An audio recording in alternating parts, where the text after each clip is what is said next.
కూటమి సర్కార్ తీరుపై మామిడి రైతులు తీవ్ర ఆగ్రహాన్ని వ్యక్తం చేశారు. తోతాపురి మామిడికి మద్దతు ధర లేకపోవడంతో బంగారుపాళ్యంలో రోడ్డుపైనే పంటను పారబోసి నిరసన తెలిపారు. రైతులను ఆదుకోవాల్సిన కూటమి ప్రభుత్వం మాటలకే పరిమితమయ్యిందంటూ ఆగ్రహాన్ని వ్యక్తం చేశారు. కేజీ ₹2కే అడుగుతున్నారని ఆవేదన వ్యక్తం చేశారు.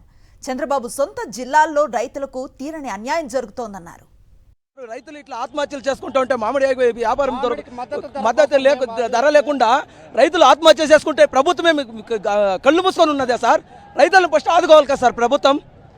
రైతులు ఇంత ఆందోళన చెందుతుంటే ఆత్మహత్యలు చేసుకుంటున్నారు సార్, ఊరిలో వేసుకుని చస్తున్నారు సార్. ఈ ప్రభుత్వం కళ్ళు మూసుకొని ఉన్నదా? ప్రజలను ఫస్ట్ వచ్చి రైతులను ఆదుకోమని చెప్పండి సార్. గిట్టుబాటు ధర లేకుండా ఈ పరిస్థితి మేము చచ్చిపోవాల్సిందే అన్న. రాజన్న రాజ్యం రావాలన్నా మళ్ళీ మన మామిడి రైతుకి కంపల్సరీ గిట్టుబాటు ధర అనేది మాకు ఇప్పించాలా. నా ₹2 ఏం దక్కుతుందన్నా? మేము కోసిన కూలి కూడా రాదన్నా, మందు కొట్టిన మందులు కూడా రావన్నా. మాకు గిట్టుబాటు ధర అనేది మాకు ఇప్పించాలా. రైతుల కర్తవ్యం, మేము కష్టపడిన శ్రమ మమ్మల్ని గవర్నమెంట్ గుర్తించట్లేదు. మాకు గుర్తింపు అనేది రావాలా, మాకు గిట్టుబాటు ధర అనేది మాకు కావాలా. కంపల్సరీ ఈ గవర్నమెంట్ మాకు గిట్టుబాటు ధర అనేది కల్పించట్లేదు.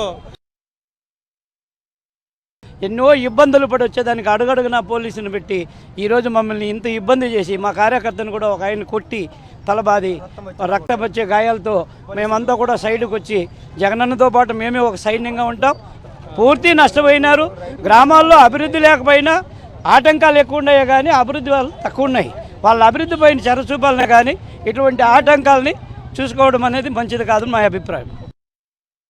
మా అన్న వైఎస్ఆర్ ప్రభుత్వంలో ఏ రోజు మామిడికాయలు కొనుగోలు చేయనంత ఇది లేదు, కానీ ఎప్పుడంతా కొనుగోలు చేస్తూ ఉన్నింది. ఈ ప్రభుత్వంలో అసలు ఏ టమోటా వెళ్ళలేదు, ఏ మామిడికాయ వెళ్ళలేదు, అసలు ఏమీ వెళ్ళలేదు. ప్రతిదీ ప్రభుత్వం ఏం చేస్తుంది, పెంచుతాం అంటున్నారు, ఏం చేయలేదు.